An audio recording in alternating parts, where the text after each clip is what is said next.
anyways, that was just my little rant about Belgium. Greece, London, Spain, Romania again. Lots of them from Romania. That's cool. Okay, well, I'll get started now, I think. Thank you guys for tuning in. What I'm going to be talking about today are my 2016 bike tour travel plans. And I'm also going to be talking about how you can join me for a week or more of cycling in Portugal, Spain, and or Norway. So that's what I'm going to be talking about. After I kind of do that, I'll open it up for questions and answers. So if you have questions you want to ask me about the trips I'm doing this year, or how you can possibly join me on these trips, or anything else really, I'll be answering those questions kind of after I talk. There is a chat box here on YouTube if you're watching this live, where you can type in questions and stuff. I probably won't be reading those while I'm talking here at the beginning, at least not too much. But at the end, once I finish my little spiel, then I will definitely answer whatever questions are there. So that's kind of the plan today. For those maybe who don't know me, let me introduce myself really quick. My name's Darren Alf, and I run the website at bicycletouringpro.com. I started bike touring back in 2001 when I was 17 years old, and at the time I biked from Oregon to Mexico down the California coastline. And ever since then, I've been doing bike trips all around the world. And now it's 2016, and this will be my 16th year in a row of bike touring. I've since pedaled across the United States 6 different times, and I've been to 50 or 60 something countries around the world. I've kind of lost track at this point. I should really look at, start writing them down or something. But yeah, that's who I am. And ever since 2007, I think, I've been running the website at Bicycle Touring Pro and helping people all around the world learn to conduct their own bike tours. And yeah, and that's kind of what I do. So I do my own trips and hopefully inspire people to get out there. And I also, yeah, teach people how to do their own trips through my books and through the website and through these webinars like this. So yeah, that's who I am. Now this year, well, every year actually, when I do a bike tour, I try to do something different. I always like change a little something to see if something can be improved, or maybe and that could be like how I pack my bike, or what I pack, or where I choose to travel, or how I choose to travel. And this year, I thought I would do something different that I've really never done before at all on any of my bike trips. And that is to invite you guys, my Bicycle Touring Pro readers, to come along and cycle with me for a portion of my trip this year. Yeah. So that's basically what I'm going to be talking about today. I have planned 5 separate bike tours in Portugal, Spain, and Norway that you can come and join me on. And I'll talk about those 5 trips here in just a moment. I should say before I get started that there are 3 different types of bicycle touring. A lot of you guys I know are already familiar with these various types of bike touring, but I should go over them really quick because I'm going to be talking about these 3 types once I start to mention the various tours that I'm doing here. So the 3 types of bike touring are, the 3 main types, are self-supported bicycle touring. And that's the type that you oftentimes see me doing on Bicycle Touring Pro. It's the type where you carry all your own gear on your bicycle. So you you're basically self-reliant. You don't have a tour guide. You don't have like a pre-established route or map. Like, you're planning where you go every day. You don't know where you're going to sleep every day. You kind of figure it out once you're on the road, or you plan it in advance yourself.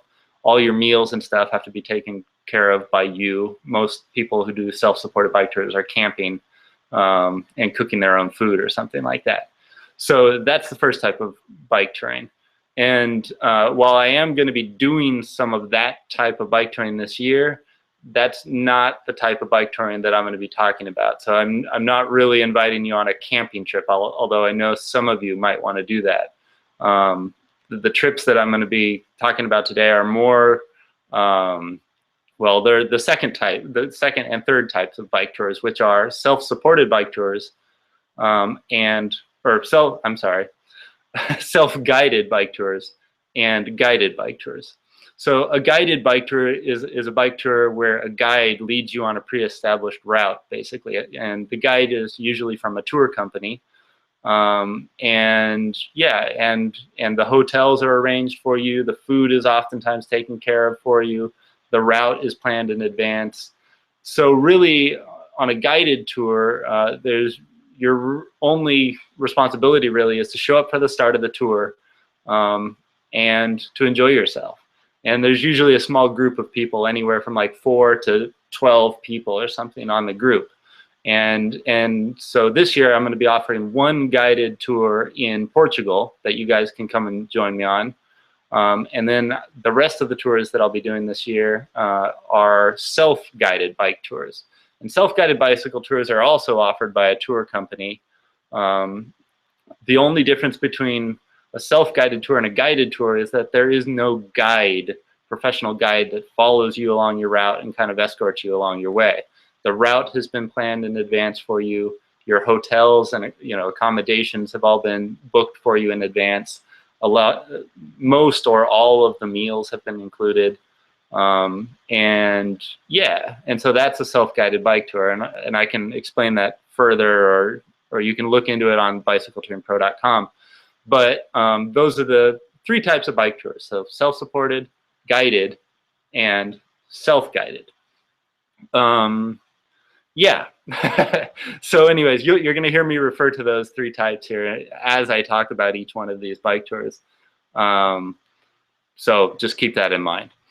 Let me click over to my notes here really quick. So yeah, so I'm going to be traveling in Portugal, Spain, and Norway during the months of May, June, and July. And like I said, there are 5 tours that you can join me on this year. And the first tour, I'll just get right into it. The first tour is by a company called Portugal Nature Trails. And the tour that we're going to be doing with them is called the Atlantic West Coast Sintra. And I hope I'm pronouncing that right. The dates of the tour are May 8th to May 14th, 2016. And this is an intermediate tour. It's a self-guided bike tour. So there's no guide to escort us. Like, we're just going to be out there on our own, kind of like we'll have a map and the hotels have been booked in advance and stuff. But there is no like the guide from the tour company following us along the route or anything. Basically, this is a tour. I don't have a map for you, but if you're watching on YouTube, there's a link kind of underneath the video. You might want to click on that link, and there will be a map to show you where this bike tour is. If you're watching this on Bicycle Touring Pro, just scroll down a little bit, and you'll see the map there to show you. It's the Portugal Nature Trails Atlantic West Coast Sintra bike tour. It's basically in an area just north of Lisbon, Portugal. And yeah, and so like I'm going to be flying into Lisbon, and then once you get there, I think they put us on a bus or something, a van or something, and they drive us up a couple 100 kilometers north of Lisbon on the coast. And then over the course of the next week, we essentially cycle back down the coast back to Lisbon, which is where the tour ends, and then you can go home or do whatever you want after that. You could stay in Lisbon if you want to, etc. So that's the tour. And like I said, all the details are on my website. I have not obviously been on any of these tours that I'm telling you about today, so I don't really know a whole lot about them. Other than like where they are and some of the things you might see along the way, etc. So check the website and learn more. all of these bike tours, I should say also, I mean, there is a fee associated with them. I am not leading these tours in any way. Like, I do not make any money from, you know, putting you on these tours. I am just participating in the tours myself and inviting you to come with me, essentially. So, yeah, there is a cost. And this first bike tour is one of the cheaper ones. It's Portugal Nature Trails. It's 647 euros for the week per adult, which is about $699 at the moment. So it's really quite affordable. And also I've contacted the company and kind of arranged a discount for you. So if you mention Bicycle Touring Pro, when you book this particular bike tour with Portugal Nature Trails, you can get 20% off the regular price of the tour. So that's incredibly valuable. So that's the first bike tour we're doing. The second one is the guided bike tour that I wanted to tell you about. It's with a company called Bike Tours Portugal, and the tour is called Cruising the Coast Guided Tour. And this is the only guided bike tour that I'm going to be doing this year. So, and this is by far the most luxurious tour, I think, also. So there will be a group of people, like I said, I don't know how big, but maybe about 4 to 12 people. I know there will be at least 2 because myself will be on the tour, and Kevin, who many of you might remember, my friend Kevin from Australia, who joined me in Taiwan last year, he's also going to be on this tour. He's going to be on the first tour with me also, actually. So Kevin and I will be on that Portugal Nature Trails tour, and Kevin and I will also be on this Bike Tours Portugal tour. The Cruising the Coast guided tour with Bike Tours Portugal is an easy tour. So it's, you know, it's flat, it's along the coast. During the tour, we'll be like cycling through traditional Portuguese fishing villages, going along like sandy beaches, not on our bikes, but, you know, on the road next to the sandy beaches. We'll be eating, like, I know that they said there's like a lot of seafood dinners or Mediterranean cuisine on the trip. One of the things that this company does that I'm kind of looking forward to is they do these like gourmet picnics, which look really nice. And then obviously we're staying at like really high-end, really nice hotels every night. So that's that trip. And like I said, it's an easy trip. This guided group tour takes place May 14th to May 21st.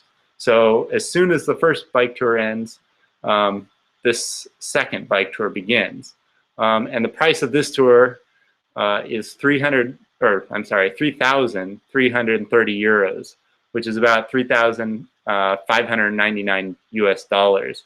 But I have also arranged a discount with the company, like if you do want to do this tour, and I think this would be a great one to do because of the group dynamic that they're trying to create, and also because there's a guide who can like tell us more about the local areas and all that kind of stuff. It should be really great. So, but if you mention Bicycle Touring Pro, when you book the tour with Bike Tours Portugal, you will get 250 euros off of the regular tour price. So keep that in mind. And like I said, all the details for this tour are on the website at Bicycle Touring Pro. What else? So those are the first 2 bike tours. Let me just switch back here. Yeah.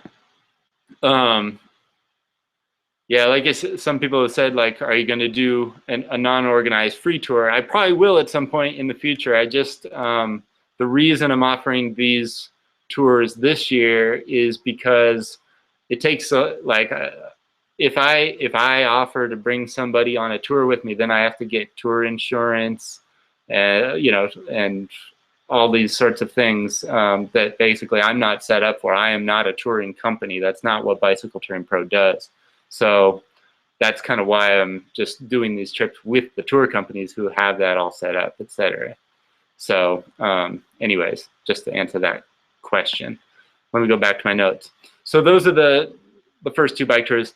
The third bike tour is May 22nd to May 29th, 2016, and it's in northern Portugal. It starts in the city of Porto, which is in the north, and it's with a company called Live, Love, Ride, and it's the bike tour in the Douro River, and I don't know if I pronounced that correctly, but this is the bike tour that you want to go on if you're a wine lover. We're going to be cycling through wine country and kind of all the, like, I think it crisscrosses this Douro River and up in the hills where the wine country kind of begins.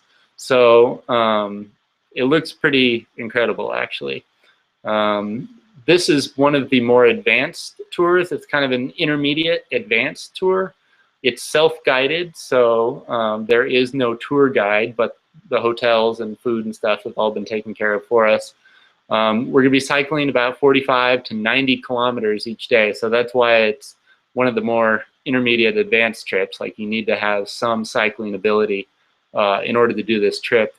I know that there are some climbs that take you from the river's edge kind of up into the hills, so if you like to climb, this is probably the trip for you. And I think this is going to be a neat trip because it takes us from Porto all the way across Portugal, essentially. From, you know, Porto is on the western side of Portugal, and the trip ends on the eastern border, basically, of Portugal and Spain. So it should be a really great trip if you want to kind of cycle across Portugal. And yeah, what else? This trip is 1,350 euros per person, which is about 1,450 US dollars. And once again, I've arranged a discount with the tour company if you're interested in joining this tour. The discount code is Bicycle Touring Pro, and if you use that code when you book the tour with Live, Love, Ride, you will get 15% off of your booking. So again, check the website, the details on Bicycle Touring Pro for, you know, the details on that tour. And yeah, so those are the first 3 bike tours. Portugal Nature Trails, Bike Tours Portugal, and Live, Love, Ride. Those are the 3 tours. And yeah, myself, I will be on that tour, and my friend Kevin, who is from Australia, will also be on that tour, and hopefully some of you guys will be on those tours as well. So then I'm doing one bike tour in Spain, and this is also a self-guided bike tour. The dates for this tour are June 19th through June 25th, and the tour is with a company called Touring Catalonia, and the bike tour itself is called From the Volcanoes to the Costa Brava. And this is probably the cheapest tour that we're going to be doing this year. It's a beginner tour. It's designed basically for the whole family. So if you have kids or you know, grandparents even, or something that want to go on the trip, like this is a good trip for the whole family. The tour starts out on this Greenways cycle path, which kind of takes you from the tour is all around the Girona, Spain area. So it takes you from inland Spain, essentially, down to the coast, the eastern coast of Spain. And then we cycle up the eastern coast of Spain, basically. So the views are supposed to be quite panoramic and quite spectacular. And yeah. And on this tour, we're cycling like 25 to 55 kilometers per day, approximately. So not nearly as bad, maybe as some of the other tours, very relaxed pace. And this tour only costs 625 euros, which is about $675. And like the other tours I mentioned, if you mention Bicycle Touring Pro, you can get 10% off the regular tour price. So yeah, if you want to go biking in Spain, there's a good opportunity to join me. I'll be on that tour. I will have somebody else with me on that tour, but I'm not sure who at this point. So yeah, come along and join me in Spain. Finally, I'm going to be doing one bike tour in Norway this summer. And many of you who have been following along know that I was in Norway last summer, actually. I was there for 2 whole months, and I loved it. It was fantastic. It blew my mind. And so I'm going back this year, and I'm doing another tour with the same company, one of the same companies that I did a tour with last summer, called Active Norway. And The tour I'm doing with them this year is in a totally different part of Norway. It's way up north above the Arctic Circle near the city of Tromsø. This tour takes place July 3rd to July 11th, 2016. And the tour starts in Tromsø, Norway, like I said, which is above the Arctic Circle. And then it basically is like an island hopping tour where we ride our bikes kind of along some peninsulas, and then we take a ferry boat out to an island, and then we ride across the island, and then we jump on another ferry boat and go to another island, and island hop all the way across this little section of Norway. So should be pretty spectacular. There's going to be, you know, Norwegian fjords, mountains, islands, ferry boats, nice hotels, etc.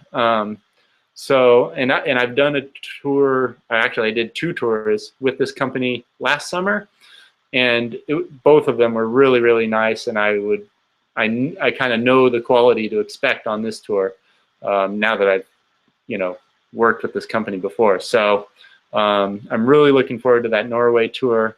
This is more of an intermediate kind of advanced tour because we're cycling anywhere from 17 to 63 kilometers each day. There are some hills, nothing like great, super monstrous or anything.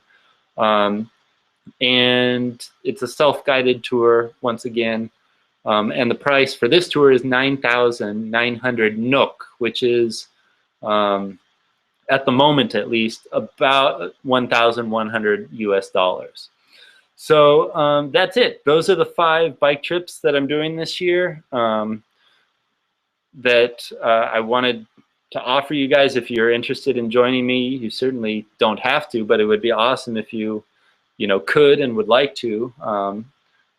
You know, I think it would be fun to have a little group of Bicycle Touring Pro readers out there on the road, having this shared bicycle touring experience.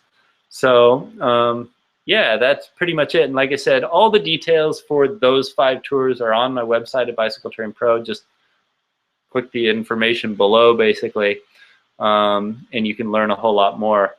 If you have any other questions, obviously you can email me at any time, but probably the best way to get information about these tours is to contact the tour companies directly. Because like I said, I am not the leader of these tours. I'm not organizing the tours myself in any way.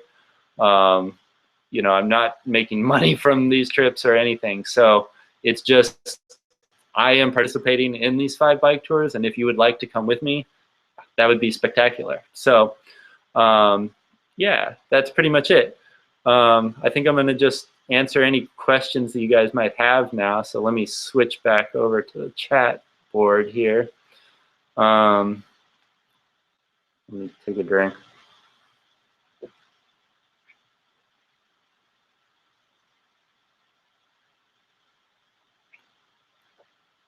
So yeah, do you guys have any questions for me about these trips or anything that I'm doing this year? I know, you know, there was one comment about, you know, I wish you were doing a organized tour, maybe a self-supported trip or something like that. And I will be doing some self-supported traveling of my own, where I am traveling just by myself, essentially.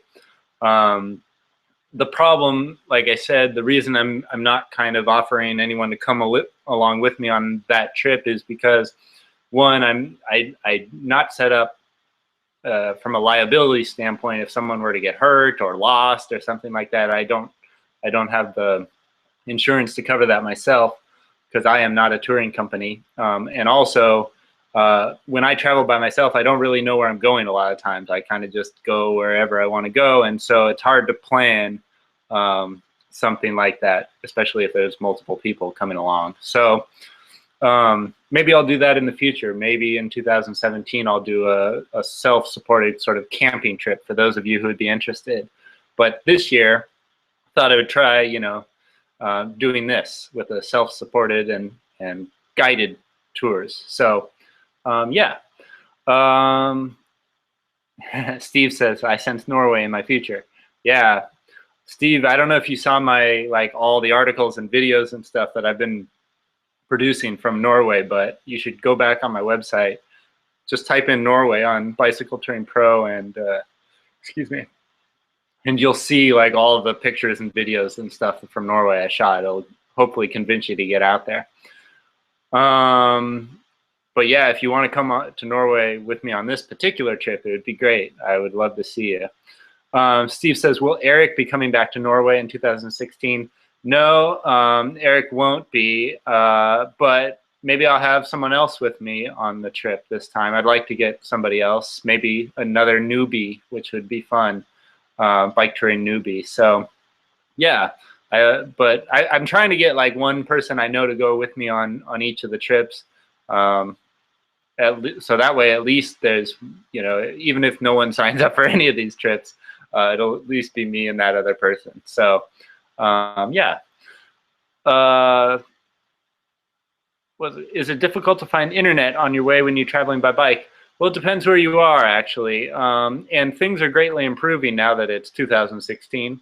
The world is becoming more connected. You know, smartphones and stuff are making it easier than ever to be connected, you know, whether through cell service or Wi-Fi. So no, it's actually quite easy a lot of times now, easier than ever, to find internet. Rune says, really interested in the Norway tour. My dad lives up there, and I was planning on biking from Gothenburg this summer. Oh, yeah, that would be great, actually. Gothenburg is not far away. What are the main points for personal security? Spencer, I'll answer that in a second. Actually, remind me kind of at the end. I want to ask, you know, if anybody has a question about these tours that I just mentioned or anything, you know, I'd kind of like to answer those first. But there's some other non-related questions, so I can answer those as well. Tim says, what was your weight for all the gear and bike together in 2015?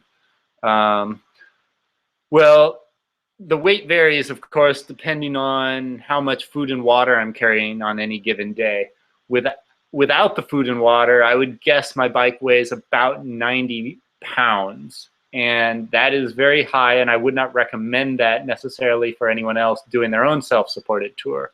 The reason my bike weighs so much is because I travel for a really long time. Like I was on the road for almost 2 years straight, and I have to work while I'm on the road. So I'm carrying a laptop, 3 cameras, 3 different camera lenses, 2 external hard drives, and a bunch of stuff that the traditional bicycle tourist probably wouldn't be carrying. So I could probably get my bike weight down to 60 pounds or something if I really wanted to. But because I have this, I have to work while I'm on the road, I just carry some extra weight. And yes, it does slow me down a little bit, but I haven't passed that 100-pound threshold, which is where I recommend most people do not pass. Once you get over 100 pounds, you're really slowing yourself down. It makes it hard to travel on airplanes because you're exceeding the weight limit that you can get usually without paying an extra fee. And 100 pounds usually is right around that limit where things start to break on your bicycle. So yeah. Hi Darren, is it easy to do stealth camping in Wales? I did some stealth camping in Wales. I thought it was relatively easy, but I think the problem maybe with the UK in general and Ireland and stuff also is that there's a lot of people packed in a very small space. And so yeah, finding these private sort of campgrounds and stuff is much more difficult than like if you were in Scandinavia where there's forests everywhere and you could just go anywhere basically. So yeah, it's much more difficult. In a place like Wales, you might be better off just, if you're trying to find a place to stay, you know, ask someone if you can stay in their yard or something like that, rather than trying to be stealthy about it. So anyways, someone asked, is that the only bike tours where you will be going in 2016? Well, I was supposed to be in Colombia right now, but I had to cancel that trip because of health reasons. I kind of got sick and had to cancel the trip at the last moment. So that's the first time I've ever canceled a trip in 16 years. Sucks. But so I was supposed to be there right now, and I'm trying to figure out now what I'm going to do because I'm not in Colombia. But all I know at this point is I'm going to Portugal, Spain, and Norway for May, June, and July. And after that, I don't know. Before that, I don't know. Trying to figure that out. Yeah. Do you have news about the dog Ukraine? Yeah. For those who don't know, I cycled through Ukraine a couple years ago, and this little puppy dog started following me just randomly one day, and he followed me for 2 whole days straight. And I felt really bad about it, but I essentially had to leave this dog behind because I was traveling and there was no way I could take it with me. But no, like I have no idea what happened to the dog, to be honest. I assume that he just started following somebody else because there were basically farmers and stuff out there, and he was just following anybody that was making the most noise, I think. So, yeah. Someone asked, Darren, when will you retire your bicycle? Well, I've been riding a CoMotion Pangea touring bicycle for the last 4 years. It's an awesome bike. I love it. But I was actually thinking about getting a new bike this year. But I really love CoMotion, so I'm probably going to get another CoMotion bike. Maybe another CoMotion Pangea, but with like different gearing or something, or maybe just a totally CoMotion makes like 4 different touring bikes. So maybe I'll try a different one just to try something new this year. So maybe this year I'll retire my bike. We'll see. Yeah, Colombia would have been cool to watch. I was really looking forward to that trip. I have to get back there at some point. Do you use your MacBook every day when you travel by bike? If so, is the solar panel enough to charge it, or do you have to take other external batteries? No, I do not use my computer every day when I'm traveling. I hardly ever use it actually when I'm on the road. I only ever use it when I'm basically in a hotel or an apartment or something like that where I have a electricity source. I do sometimes use it on battery, but usually that's only if I know like the next day I'm gonna have a hotel or something. Because sometimes I do like watch movies in my tent at night, which is really cool. Like I love camping and being able to watch a movie on my computer. And I also do like photo editing at night. Sometimes like I take photos during the day and then I edit them at night on my computer. But my solar panel is not enough really to charge my computer while I'm out there. It's barely enough to charge my smartphone, which I consider to be more important than the computer when I'm on the road. So yeah, I hope that answers the question. Hi, Darren, what's your experience of warm showers? Do you recommend it? Yeah, warmshowers.org is a website that allows you to find free places to stay essentially while you're traveling by bike.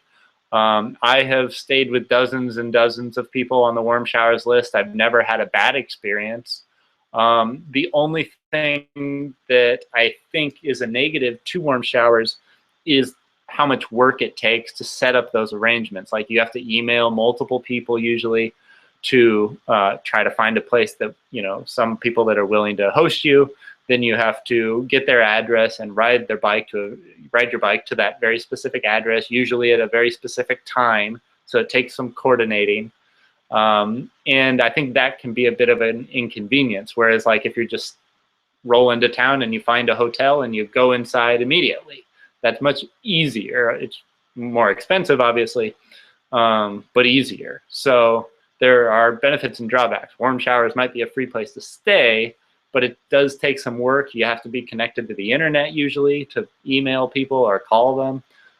So yeah, just keep that in mind. I usually stay with warm showers people like when I'm going into a big city or something like that, but I wouldn't like plan to do it every night. I think it's just too much work.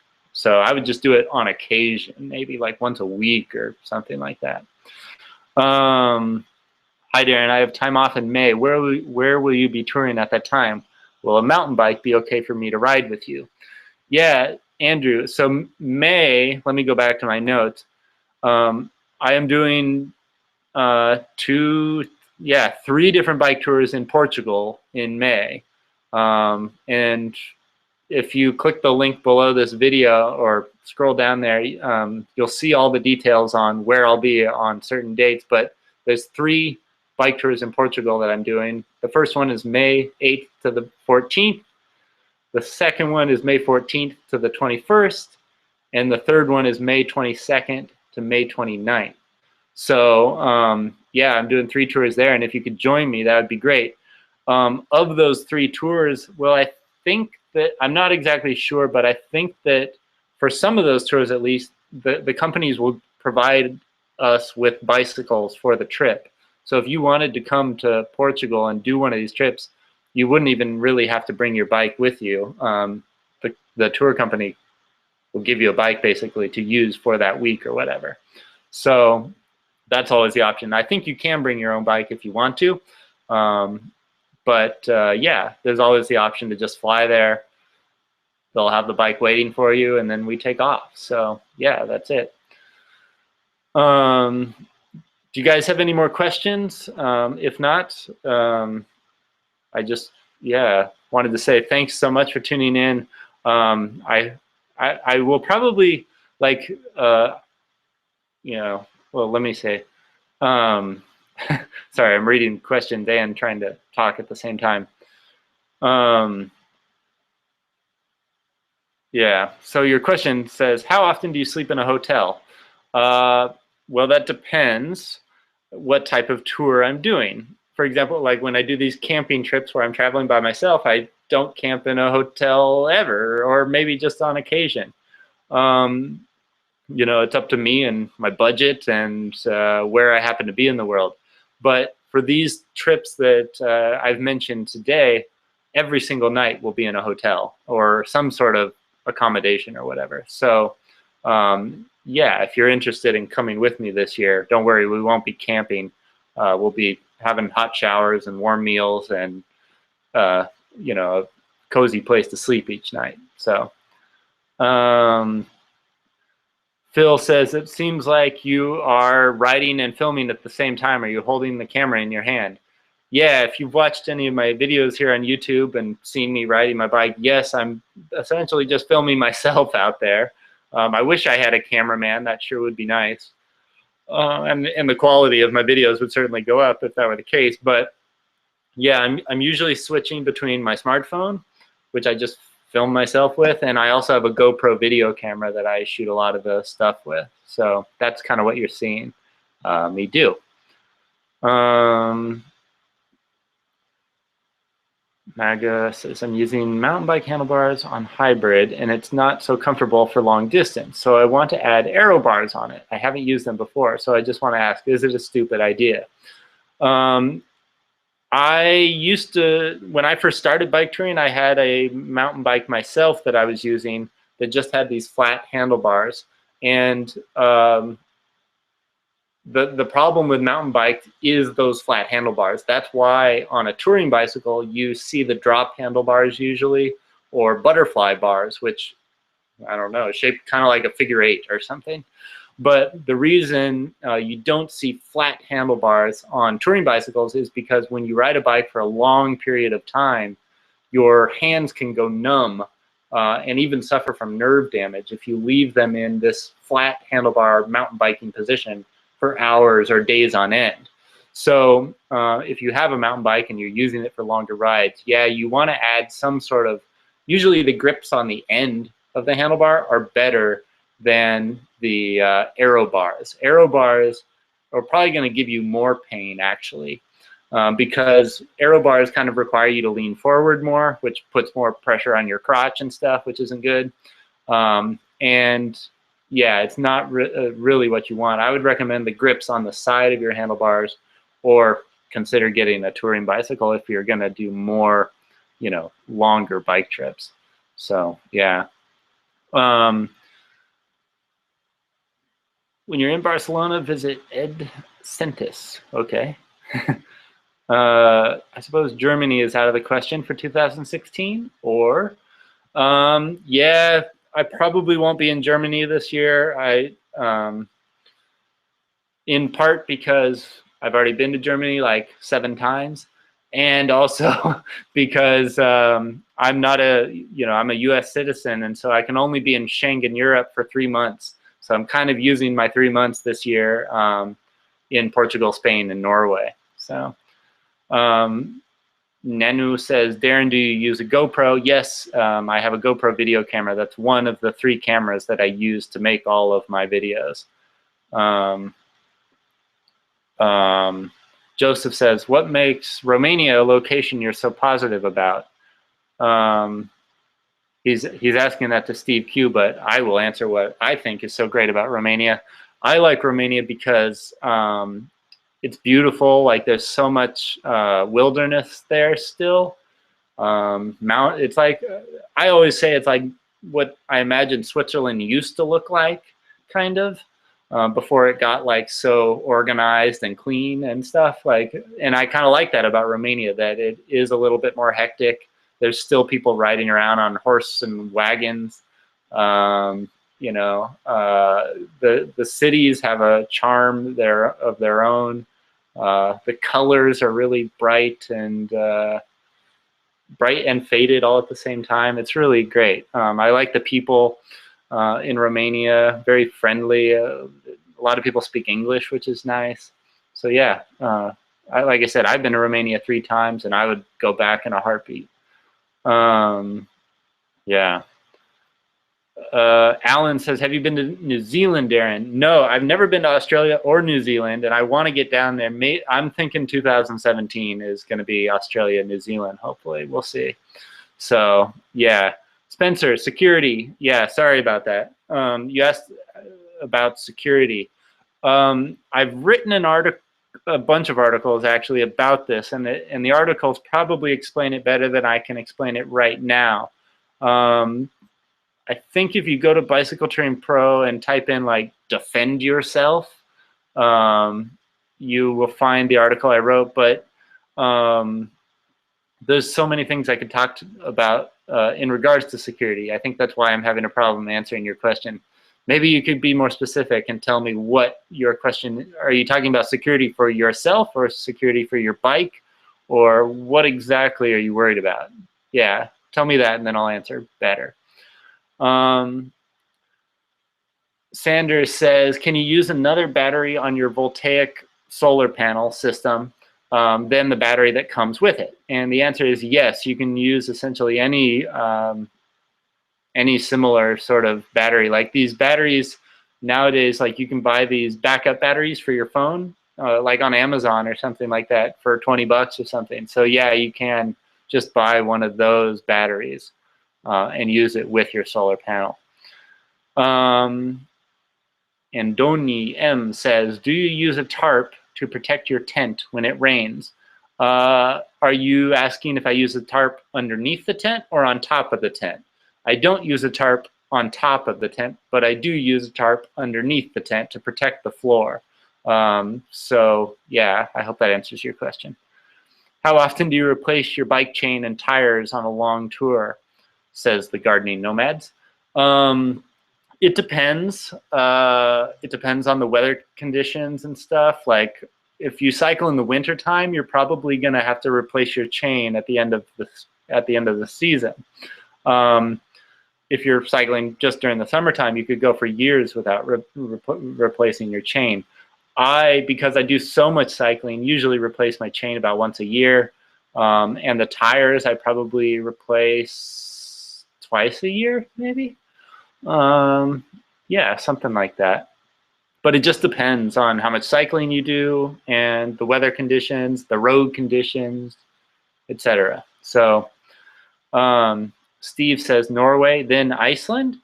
Yeah, I'd love to do that. I've already been to Iceland, actually. I've spent about a month cycling around Iceland, and I loved it. So I don't know if I'd go back there quite yet, even though I loved it and would love to see more of the country.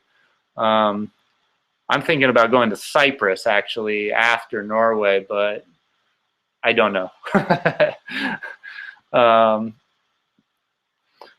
Bearded Worm, that's a good name, says, do you ever work or do anything extra for extra money along the way? I have not.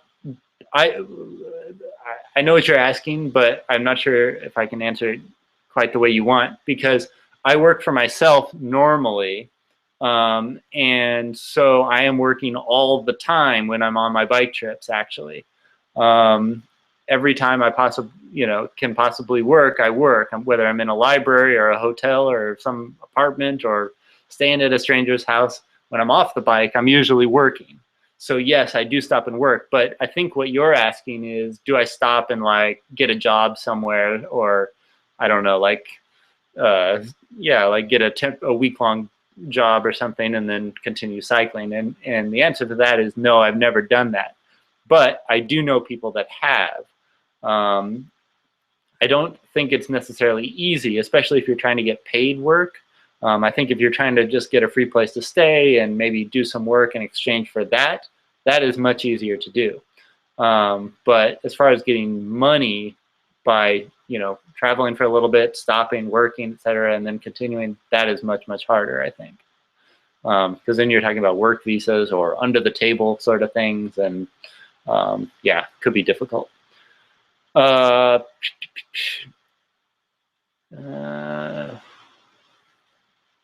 Scott says, my heels touch the back of my pannier. How can I fix this? So yeah, that's a common problem for people when they first start bike touring.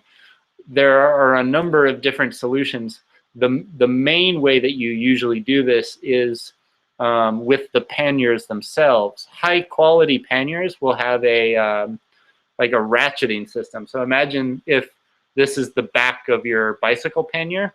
There will usually be like 2 hooks on the back of the pannier, and on high quality bike panniers, you can move these 2 hooks along the top of the pannier so that you can, essentially move the pannier forwards or backwards on your bike.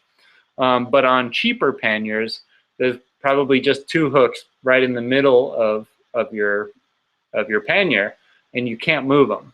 And so when you put that pannier on the back of your bicycle, basically your heel hits the bag and there's nothing you can do about it. So the first thing I would recommend is consider getting different panniers that will allow you to move the panniers backwards on your bike.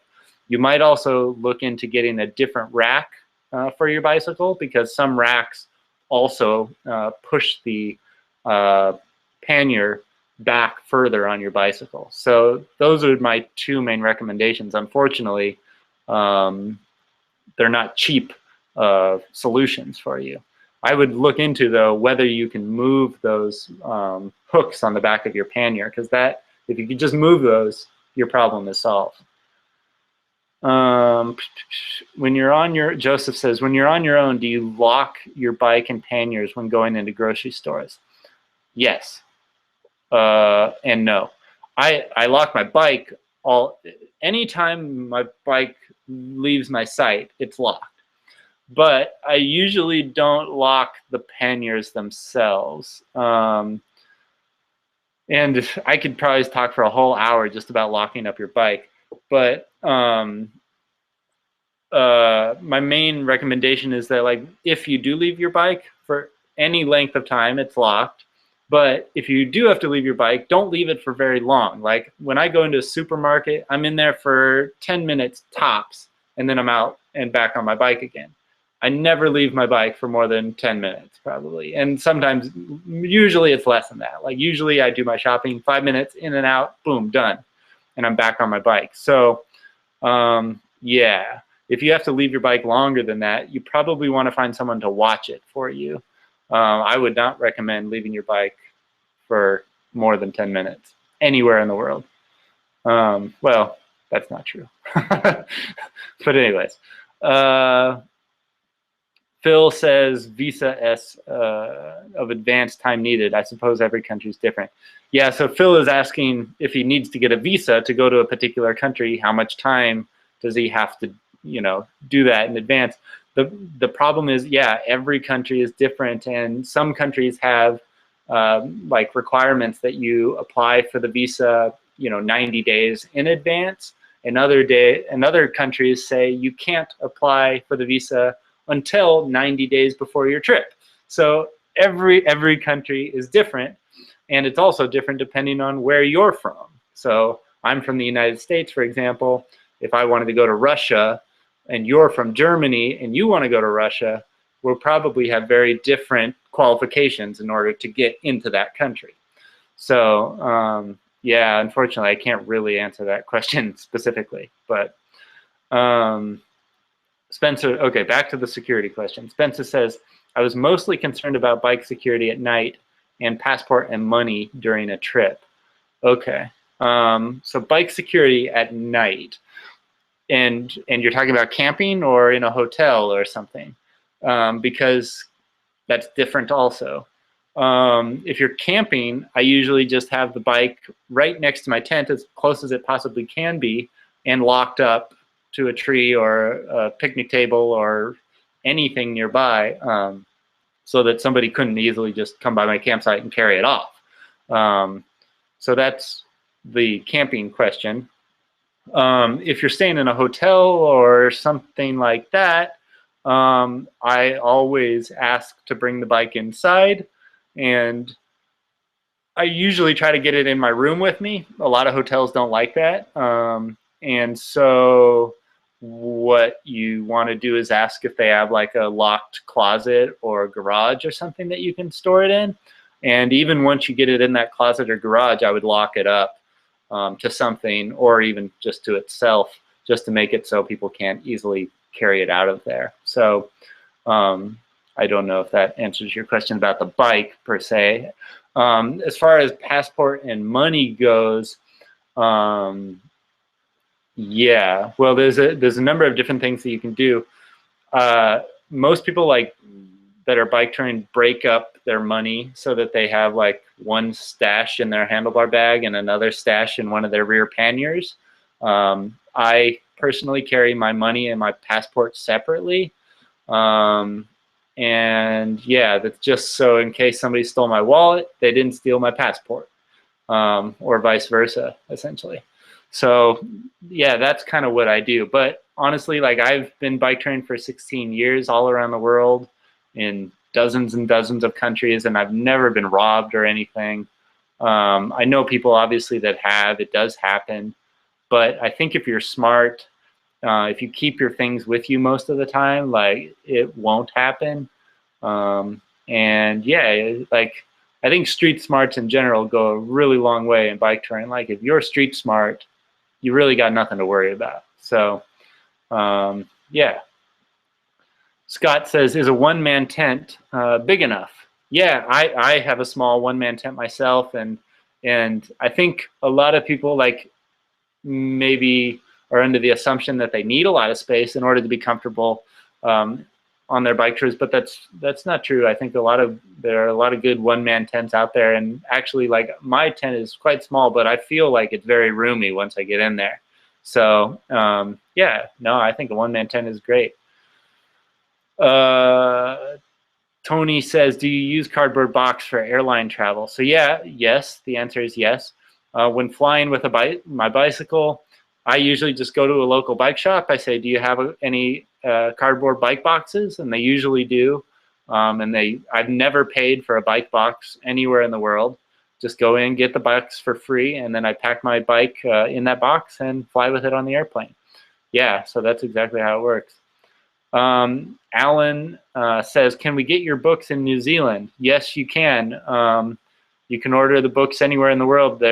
I just sent out a shipment yesterday to where was it? Croatia, Costa Rica, a lot of sea countries lately. Yeah, the books go to the UK all the time, New Zealand, Australia, sent one to Indonesia recently, all over the world. So yeah, the books, like my book, The Bicycle Touring Blueprint, which is the main one that teaches you how to plan your own bike tour, it's available at www.bicycletouringbook.com. And yeah, you can get it the book is available as an ebook, so you can read it on your computer or smartphone or whatever, or you can get the printed paperback sent to you anywhere in the world, essentially. So yeah.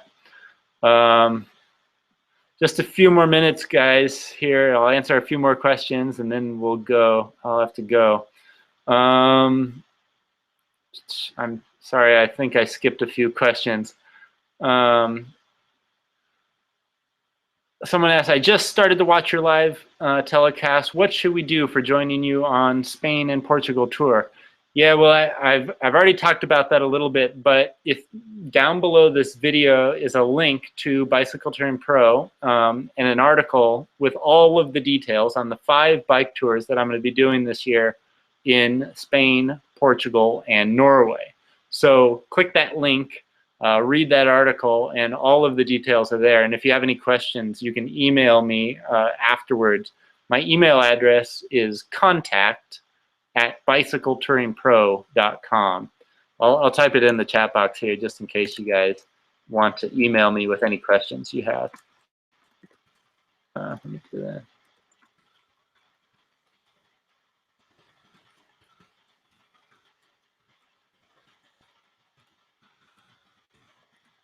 Okay, there it is. Hopefully that'll work. Anyways, let me answer a few more questions. Sanders says, I read you don't cook on your tours. What do you eat when shops are closed or when there's no shops in a remote area?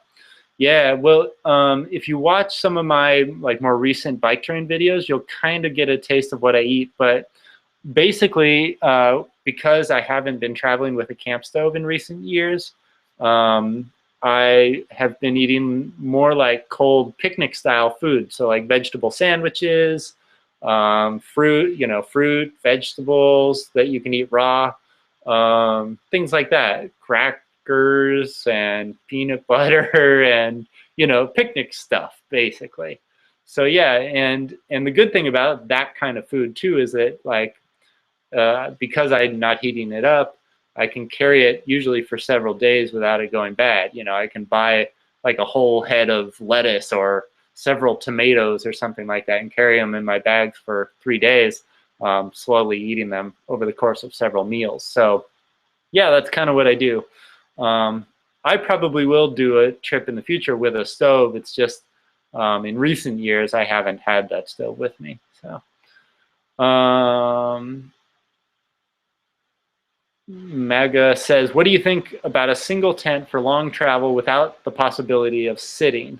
So yeah, so there are like one-man tents that only allow you to slide in and lay down essentially. I wouldn't recommend that for a long trip. I had a tent like that on my first couple bike tours and it was okay, but it certainly wasn't comfortable. I'd get leg cramps and stuff in there. It wasn't fun. I think it's worth the tiny little bit of extra weight to get a tent that allows you to sit up inside. I have a tent that is way comfortable, when you sit up, and I'm very tall, so yeah, I would just do that. I think it's worth the extra money and tiny little bit of extra weight to get that tent that you can sit up in. Spencer says, what are your worst and best memories that you could share with us? Wow, I don't even know. The best memory I think I have from my bike touring days was actually on my second bike tour. I was in eastern Colorado and I was at a gas station looking for a place to stay. And this guy came up to me. He had no shirt on, he had a big old beer belly, and he looked like he had never worn a shirt in his whole life. He was so tan, like the darkest skin I've ever seen. And he basically says, you're looking for a place to stay? You can come and stay at my house. And at first I was really scared of this guy. And I was like, oh, maybe I shouldn't stay with him, blah, blah, blah. But I did go with him to his house, and it turned out to be just the most incredible experience. I spent the whole night with him and his family. He turned out to be an ex-gourmet chef from New York. So he made me this huge pasta dinner. I played chess with his kids all night. It was fun. So I don't know, that was one of the first moments where after that experience was over, I was like, wow, there's more to this bike touring thing than I realized. And yeah, it just completely changed the way I thought about traveling by bike, people in general, etc. So that was probably the best. the worst experience I've had in all my bike touring years is probably when I got sick in South Africa 2 years ago. It was 2013. I had just finished cycling across the country of Swaziland, and like 2 days later, I could feel something going wrong with my stomach, and I think I had like food poisoning essentially, and I was on the toilet for like a week straight. I thought I was gonna poop my whole, you know, insides out. It was terrible. That was probably the worst thing that's ever happened to me. And the good part about that experience though was I got to a place. I found a hostel, or a bed and breakfast sort of place. I found a hostel, so I was in a safe place, and I told the woman there that I wasn't feeling well, so I had someone kind of watching after me. But the worst part was that this hostel had like a shared bathroom, and here I was having toilet problems, and in a shared bathroom, and people trying to get in the bathroom, and I'm sick, and oh god, it was terrible. Anyways, yeah, so that was definitely the worst thing that's ever happened to me. Okay, I'll answer a few more questions, guys. Hi, what about flying a paraglider? Was that just temporary? Yeah, so last year, and actually 2 years now, I've gone to Romania to learn to fly paragliders, and it was just something, I've never done that before, and I just thought it would be fun to do. It turned out it was amazing, and so yeah, it kind of was just a temporary thing for me. I don't think I'm going to get into paragliding per se, but it sure was a lot of fun, and if you've never gone paragliding before, I definitely recommend it. It was a blast. Bearded Worm says, where have you biked in Romania? Well, I've been to Romania 3 separate times, so I've biked across the country in different directions. Gosh, I spent a month in Sibiu. I've spent almost 3 months in Brașov, Romania. I've been to Sighișoara. Oh God, I don't know. Those are all in Transylvania area, but I've been to all over Romania. If you want, go to my bicycletouringpro.com website and just type in Romania, and you'll see all the articles, photos, videos, etc. that I've done while I was there. Andrew says, hi Darren, will you be leading the Portugal tour on May 8th? The link says it's self-guided. Yeah, that's a good question. So I am not technically leading any of these tours, but the self-guided tours are tours where we, the tour members, I guess, lead ourselves. So in a way, yes, I will be leading the tour, and I mean, I will be leading myself on the tour, and if you come along, I will help to lead the tour. And yeah, I don't know if that answers your question or not. But yeah, like I am not in any way a representative from the company. I have never cycled the route before myself like a regular guide does, but I do know how to read a map, and that sort of thing. So yeah, I will definitely help to guide, and I will probably be taking the guide role on those self-guided trips. Yeah.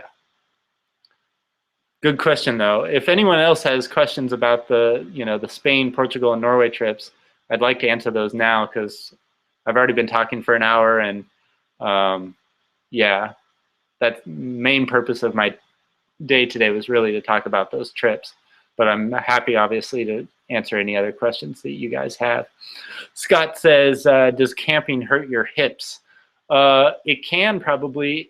Depends on what kind of sleeping mat you're using, what kind of ground you're on, and how long you spend in your tent every night. So, and maybe also your age and what kind of physical shape you're in as well. I'm sitting on this couch and I keep sliding off the couch, which is why you see me keep lifting myself up. Yeah, so it just depends, I think, on various things. Major Tom says, what did you think about Serbia? Yeah, I cycled through Serbia last summer. I enjoyed it, actually. I really went there with no expectations, I guess, of what, Serbia would be like. It was nice. I thought Bosnia was more scenic than Serbia overall, and maybe a little more interesting. But I really liked Serbia. I found the people to be very friendly. I thought Bucharest was like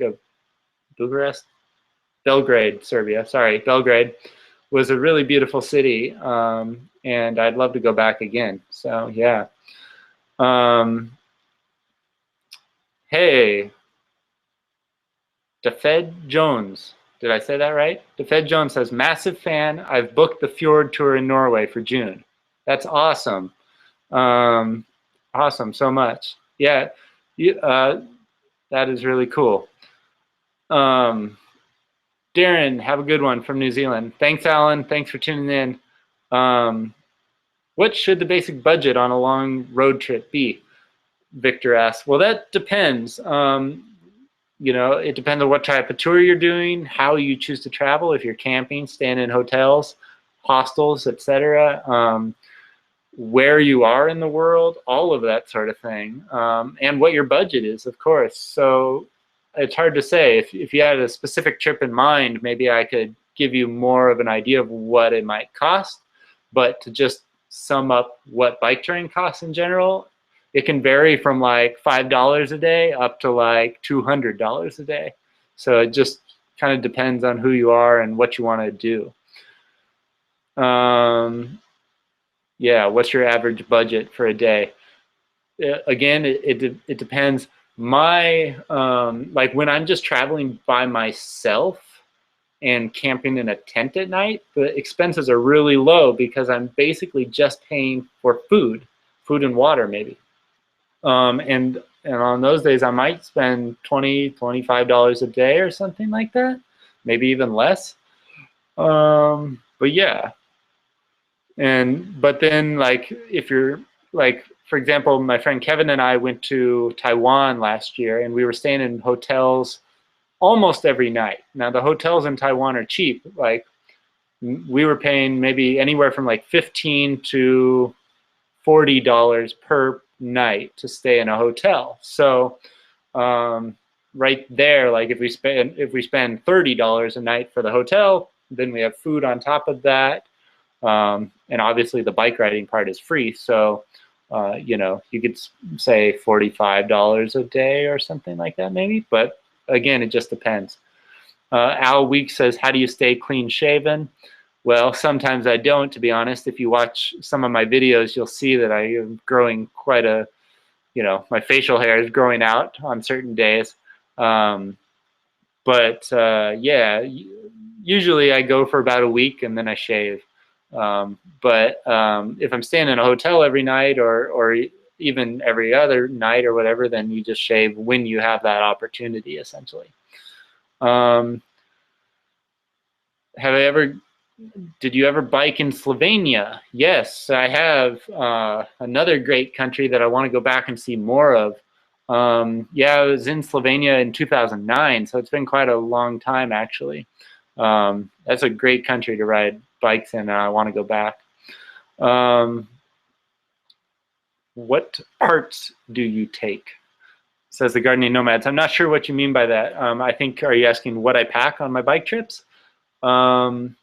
If that's the case, go, well, you can just go to Google, really, or onto the Bicycle Touring Pro website and type in 2015 Bike Tour Packing List. And you will find the list of everything that I carried with me basically on my bicycle last year. Now it's 2016. I'll probably do a new list this year. Yeah, check that out. 2015 Bike Tour Packing List. Al Week says, do you carry an electric razor? No.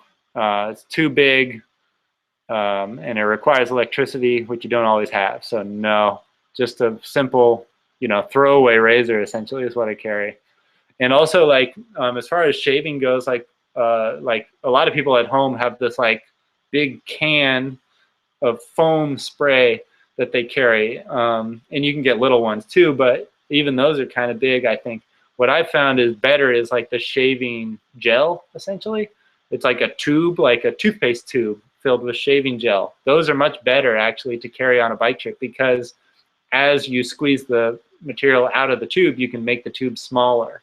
And that's what you want to constantly think about, like when you're packing for a bike trip, is, you know, how much space is this going to take up, and how much does this weigh?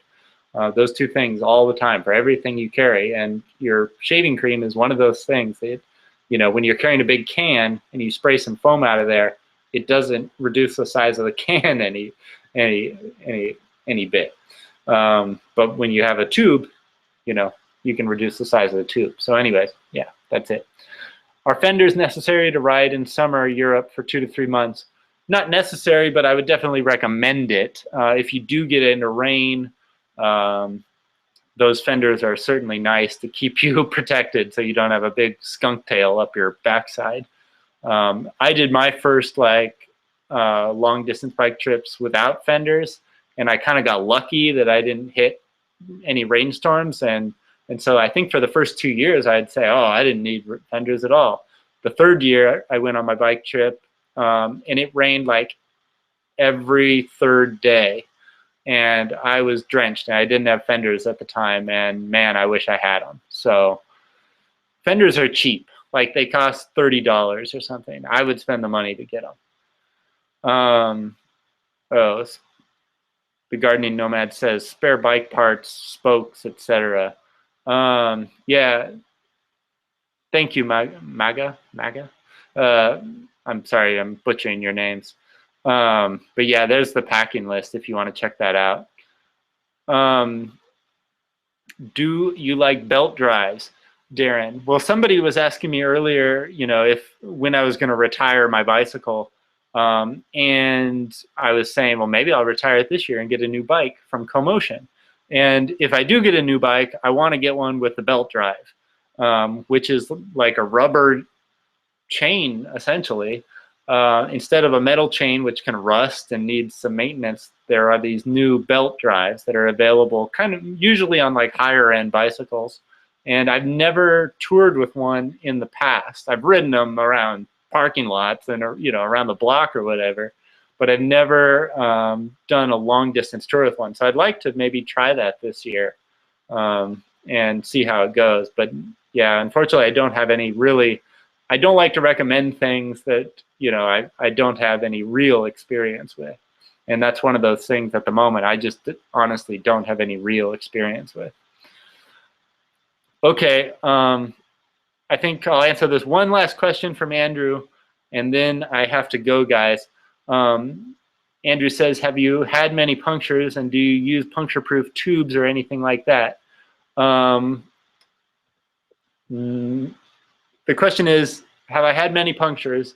I usually get like 2 flat tires a year, and I've heard about people getting like 33 flat tires in 30 days. They're crazy and there's something wrong with their bicycle.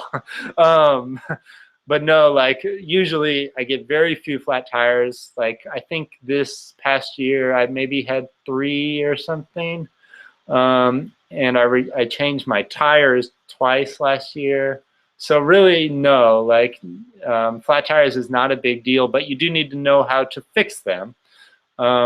But the thing about tires, which I've definitely learned, is like you want to get the best tires you can, because tires make a big difference in how many flat tires you get.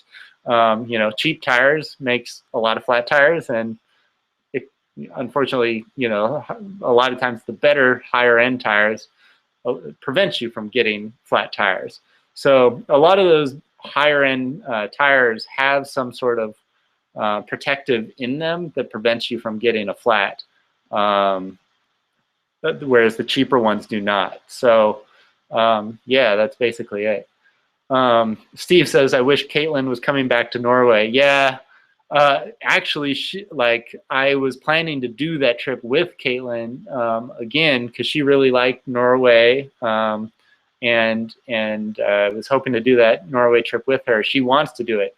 Unfortunately, she's got other plans this year and won't be available. So Yeah, I'll have to get her maybe in 2017 on a different trip. But like I said, Steve, I will have someone with me in Norway, and as soon as I figure out who that someone is, I'll announce it on Bicycle Touring Pro. And yeah, it should be fun. So that's pretty much it, guys. I just want to recap. You know, I'm going to Portugal, Spain, and Norway this year. I am doing 5 separate guided and self-guided bike tours in those countries. And you are welcome to join me on 1, 2, 3, 4, or all 5 of those trips if you want to. I am not leading them. I am not associated with the trips, really. I am just participating in the trips myself. And if you want to come and join me, that would be awesome. I would love to cycle with you. So to get all the details on those 5 tours, check the link below this video if you're watching this on YouTube, or if you're watching this on Bicycle Touring Pro, just scroll down and you will see all the information on the 5 tours I'm doing. And if you want to join those tours, make sure you use Bicycle Touring Pro to get a discount.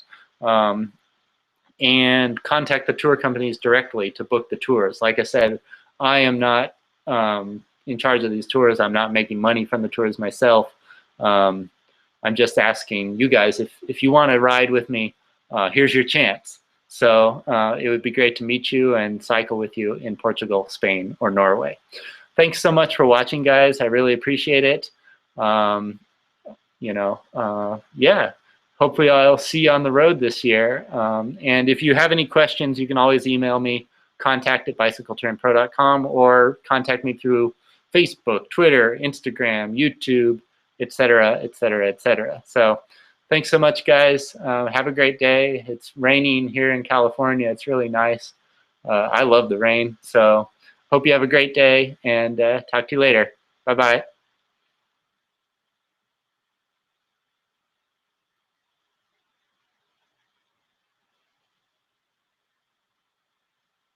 All right. Bye, guys. Thanks for watching.